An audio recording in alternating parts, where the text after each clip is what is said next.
As dusk falls, men and women, some clad in white robes, form a circle to resurrect the past, setting fires to a cross and Nazi swastika in an open field in northwest Georgia. White power! White power! The Ku Klux Klan, the notorious group believed to have faded away, making its presence known 150 years after its founding.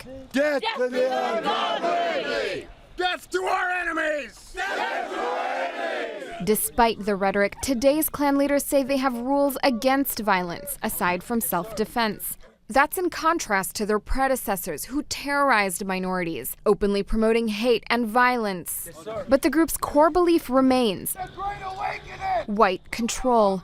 And their focus now, stopping immigration. You know, there have been people calling for a wall on our border for years. Thomas ROBB, leader of the Knights of the Ku Klux Klan and friend of former Klan leader David Duke, says Donald Trump's message isn't new, but he sees Trump's rise as validation. They say Donald Trump is dividing the nation. He's not dividing the nation, he's revealing what's already there. This division has already been there for years. When Klan leaders say that they feel like national politics are going in some sense their way, they're not entirely wrong. They are absolutely in love with Donald Trump in particular, and see him as, in the words of one neo-Nazi website out there, our glorious leader. After Duke's public support of Trump, the Republican candidate came out days later disavowing him. I disavowed again?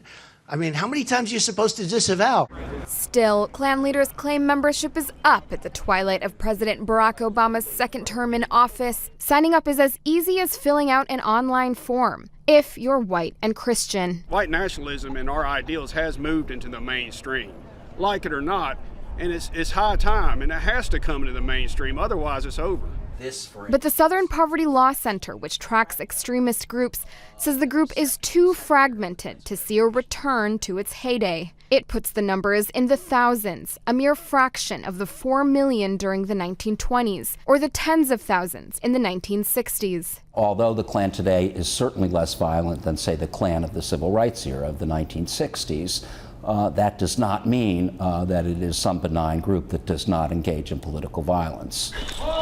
On that same day as the cross burning in Georgia, a handful of white supremacists gathered for a rally at Stone Mountain. But they were met with protesters fighting the idea of white control. You know, when you have candidates like Trump, who've been endorsed by David Duke and the Ku Klux Klan, who have other white supremacist groups making robocalls for them in states, you have to understand that people of hate are organizing in this country, and this rally is a part of that. Though the numbers may be smaller, the lingering legacy of white supremacy still part of the country's fabric today. Noreen Nasser, Associated Press.